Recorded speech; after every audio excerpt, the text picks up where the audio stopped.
come on in. I've got a real juicy heritage postcard for you today from the city of Gloucester, Gloucestershire of course, and it's from Blackfriars. Come on.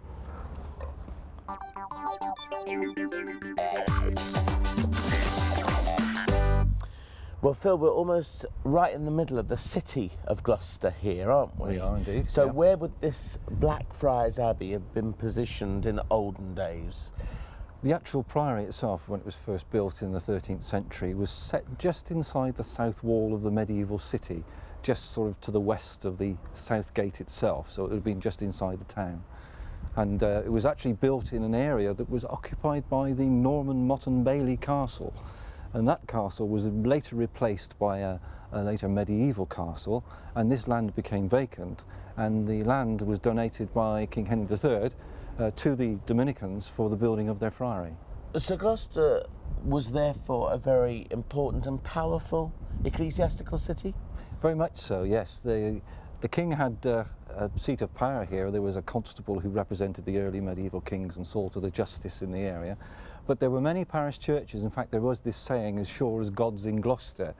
In the medieval period, we had up to a dozen parish churches and chapels here, plus we had Blackfriars Priory, Greyfriars, the Whitefriars, St Oswald's Priory and Lantony Priory. What was the importance of this particular place, though?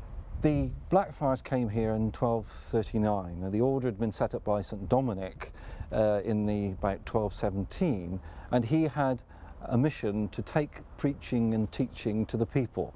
And very much he set up his abbeys in urban situations where there were the most people. And instead of being an insular community like many of the monasteries, he sent his friars out into the community to spread the word. And now you are refurbishing it by the looks of it, a lot of scaffolding around. How much of the original building is left? A great deal. Work is ongoing here by English Heritage, and Blackfriars here at Gloucester is actually regarded as the best preserved Dominican friary in Britain. That's fantastic. It certainly is, and most of the original buildings are still here. And do local people rally to the call as well? There's a great deal of local interest, yes. When we have our guided tours throughout the summer, we get an awful lot of local people come in just to see their Blackfriars Priory. Now, when I think of the Dominicans, which this building belonged to, I often think of the Spanish Inquisition because they were men in black. Indeed, yes. And in many ways, they weren't necessarily, what can one say, sympathetic people, were they? I think in the later centuries they certainly weren't, but they did tend to regard themselves as the keepers of the true religion. I think Dominic thought of this, and I think they took their zeal for keeping the true religion to some rather sort of strange ends, I think. And do you ever find that places like this become a pilgrimage? Do you find there are people who come from over the world to visit a place like this in Gloucester? Yes, we do. We find that they do come from far and wide just to come here. We also get members of the Dominican order still who come here. And there is a contact between Gloucester and one of the religious houses in Scotland. Really? And they sort of adopted this particular priory here and often come here to visit when there are various functions or concerts held here. So what is there still left to do here? Quite a bit of work, I think. They're still sort of stabilising the actual structure of the building, and also just general refurbishment and keeping it up together. And what about inside? Is there your own particular pride and joy which you go to and think, oh my goodness, a piece of great Gloucester heritage? Yes. Well, apart from the church itself, which has this wonderful scissor-braced roof, these sort of supported by braces that cross over like a pair of scissors, and what we have here is mostly the original 13th century roof is still here in place. But probably the jewel in the crown here is probably the library and school in the South Range, where we still have up to 20 of the original study cells or carrels that the friars used.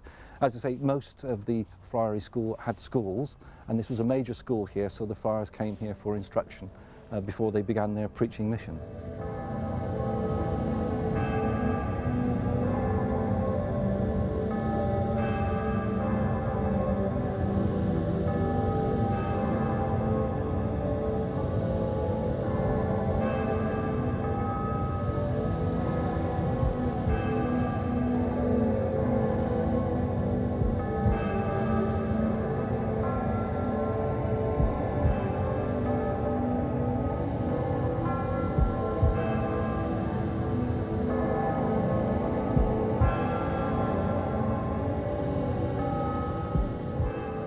This is the South Range, around the cloister of the Blackfriars Priory, and the structure we're in is actually the oldest surviving purpose-built library in Britain.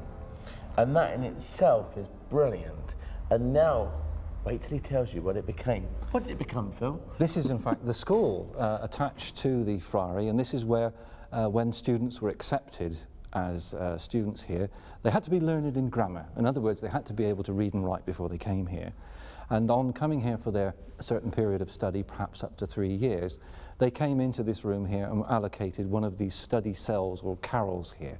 And then this was then given to them to use at any time of the day or night for the purposes of their study. Now, the thing I was really asking you was what it became in modern times. That is all very interesting. Yeah. But how we in this country sometimes let our history decay into dilapidation, or we sell it to people or companies who don't realise what richness and wealth they have here. That's right. Well, it was slightly mutilated in about 1874 when the building was taken over by Talbot's mineral water bottling factory. A very successful enterprise, very well known at the time, and it was noted for its fine, sparkling waters from Gloucester. But they decided to put the bottling plant in here, and some of the partitions that were sort of framed the study cells were cut back a little bit. And but fortunately, you know, we've still got quite a bit here. But left. a horrid building next door. Well, yes, unfortunately, they were so successful they needed to expand, so they bought a little bit of land next door and put up a rather nasty building, which hopefully one day will go. And the good news is you are now restoring this place, aren't you? Indeed, yes, English Heritage did a wonderful job, say an ongoing programme of restoration here.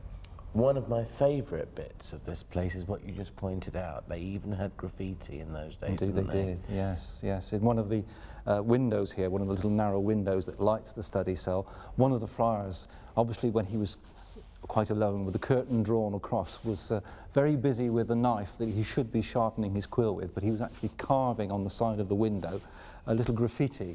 And I think it was in fact a Blessed Virgin Mary with the infant Jesus, just so he would have his own particular sort of devotional picture. When you came in through the door, there is a beautiful shaft of light from that window over there, and that looks very precious. Yes, that's the south window of the refectory. This is where the friars had their meals, very close to this building, which again was then in turn close to the kitchen area. They had a very large building. There would have been up to 40 friars here, plus a lot of visiting students probably using this library for study, and so there could have been quite a number of people here at meal times. So the refectory was quite a large, very well lit building, a wonderful row of windows in it, and of course the friars would have been sat there having the meal, but they always had their meals in silence, and they would just had scriptures or words from the Bible read during the meal time itself. What about this ceiling, this roof? Is this the original, or This is is part of the restoration? Well, no, most of what you see here is the original scissor-braced roof. All the buildings on all four ranges around the cloister were all built in the same way. And with this scissor brace, it's a fairly rare form of construction, and this is said to be one of the best examples of its type in the country. I don't think I've seen one. I don't think I've seen one at all. There might have been a small church in Middlesex where I've seen one, but it really is impressive, isn't it? It is, certainly is. And we can hear the guys getting on with their work outside, because you're restoring the whole Blackfriars complex, aren't you? Indeed, yes. And hope to have this open for the public? Yes, well, it's there's limited opening here. There are guided tours usually on Sundays throughout the summer months, and of course book parties can come as well. And it is unique as a place. It certainly is. Because, as you're saying, the one and only first purpose-built library in Britain. This is it. And also the friary. I say the best preserved Dominican friary in the country. Lovely. Thanks a lot, Phil. Pleasure.